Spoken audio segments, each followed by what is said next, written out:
Assalamualaikum warahmatullahi wabarakatuh. Ketemu lagi di diskusi kita tentang elektronika dasar. Lebih tepatnya adalah kita berbicara dioda.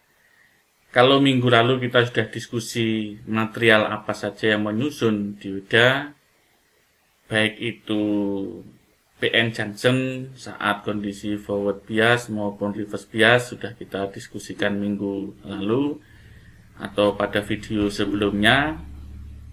Pada video kali ini kita akan diskusi tentang kurva karakteristik dioda. Kita langsung mulai saja. Berbicara kurva karakteristik dioda, yang kita maksud di sini adalah kurva arus terhadap tegangan dioda. Jadi untuk menampilkan kurva karakteristik ini kita bisa melakukan uji coba atau eksperimen menggunakan aplikasi ataupun pada kenyataan juga bisa. Tapi pada kali ini saya tidak akan menunjukkan video eksperimentalnya baik menggunakan simulasi ataupun eksperimental menggunakan dioda sesungguhnya. Saya hanya akan menjelaskan rangkaiannya untuk menampilkan kurva karakteristik. Bisa dilihat seperti ini. Nah, ini adalah kondisi di mana dioda pada bias maju atau forward bias, di mana anodanya dioda mendapatkan potensial positif, sedangkan katodanya dioda mendapatkan potensial negatif. Kebetulan dioda yang saya gunakan ini adalah menggunakan 1N4001. Tidak harus menggunakan seri dioda ini, boleh menggunakan seri dioda yang lain. Nah, selain itu, dalam rangkaian ini kita juga membutuhkan dua alat ukur. Yang pertama adalah alat ukur tegangan, digunakan untuk mengukur tegangan dioda pada terminal dioda. Yang kedua adalah alat ukur arus untuk mengetahui berapa arus yang melewati pada dioda. Awal mula VD atau tegangan pada dioda kita buat 0 volt. Jadi potensiometernya digeser ke bawah sampai VD-nya 0 volt. Di mana ini yang kita sebut dioda pada kondisi tidak terbias, artinya tidak ada beda potensial, otomatis juga tidak ada arus yang mengalir pada dioda. Kemudian potensinya kita naikkan, yang artinya tegangan di dioda juga akan ikut naik. Mungkin skala 100 mV per 100 mV baru data itu kita catat. Jadi kita naikkan sampai VD di sini atau tegangan jatuh pada dioda di sini adalah 100 mV. Kemudian kita catat arus yang lewat. Setelah kita catat, kemudian kita naikkan lagi secara perlahan-lahan sampai 200 mV. Kemudian kita catat lagi baik tegangannya maupun arusnya sampai mungkin kurang lebih 800 mV atau sampai 1 volt boleh. Setelah kita mendapatkan data dioda baik tegangan maupun arus, maka kita bisa membuat kurvanya. Kurang lebih kurvanya akan seperti ini. Di sini yang kita sebut sebagai kurva wilayah forward bias, jadi tegangan dioda positif, begitu juga arus pada dioda positif. Kurvanya sekilas seperti naik secara eksponensial. Di awalnya sebelum sampai 0,7 volt, arus yang mengalir cukup kecil sekali. Di sebelum 0,7 volt atau di bawah, ketika dioda di bawah 0,7 volt, arus yang mengalir cukup kecil. Bisa dikatakan dioda masih belum memasuki wilayah konduksi yang sempurna.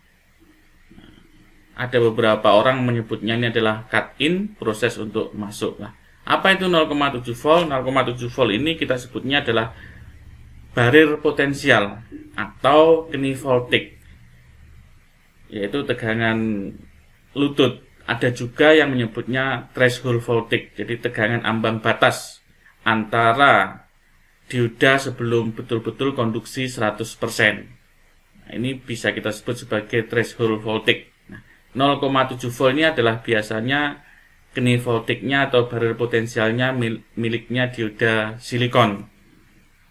Nah, setelah tegangan di dioda melebihi 0,7 volt, bisa 0,75, bisa 0,8 volt, maka dioda akan memasuki wilayah konduksi.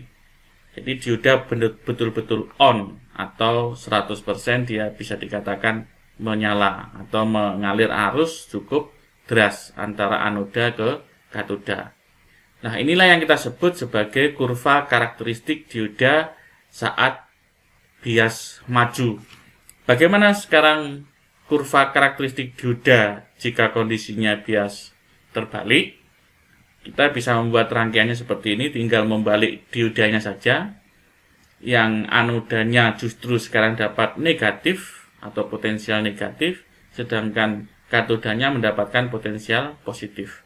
Sama dengan yang tadi, awal mula VD-nya kita buat 0, kemudian kita naikkan secara perlahan-lahan VD-nya menjadi 1 volt mungkin boleh, atau kelipatan 10 volt juga boleh.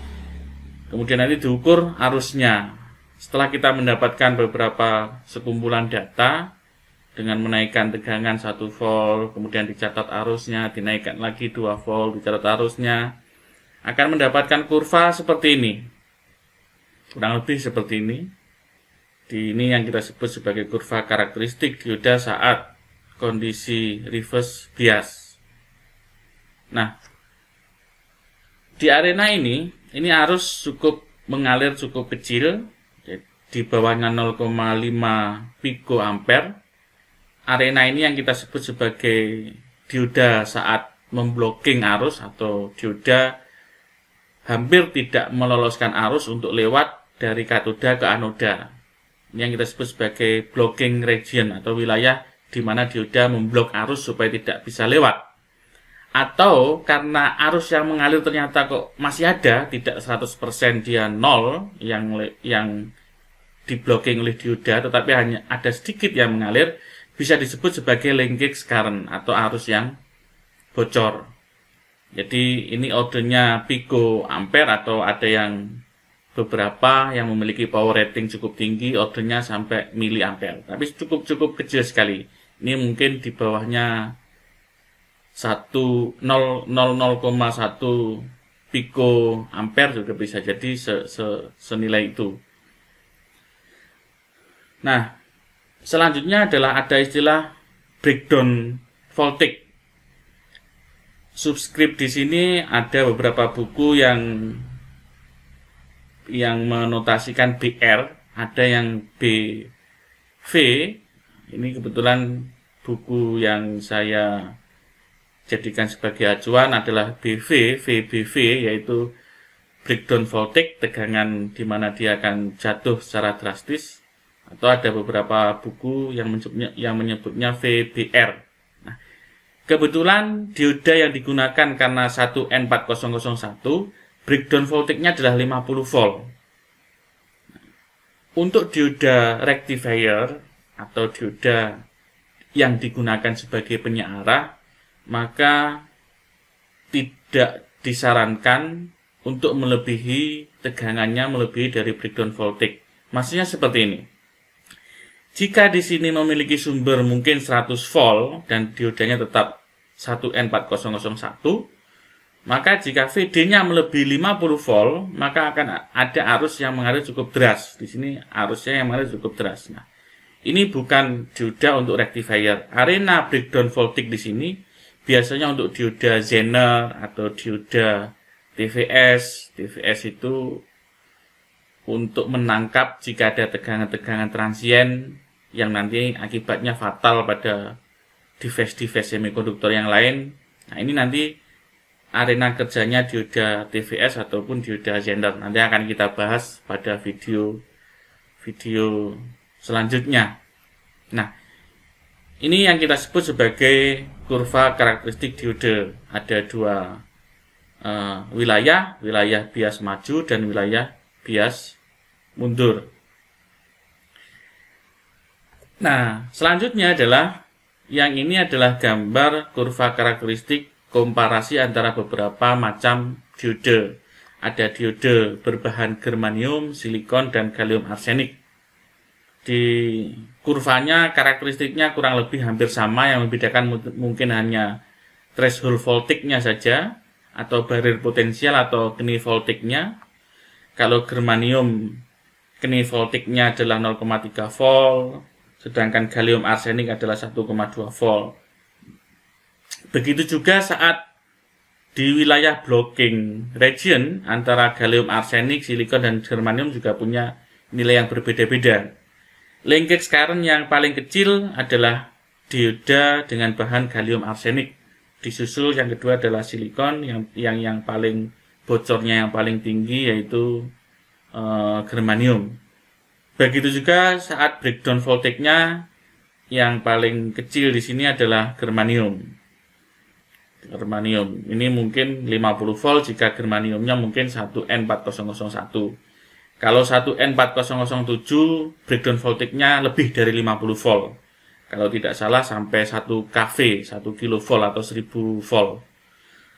Nah, silikon juga menempati breakdown voltage lebih tinggi daripada germanium. Gallium arsenik juga seperti itu. Ini perbandingan dari 3 macam bahan diode. Selanjutnya adalah karakteristik diode ketika temperaturnya atau suhunya berubah.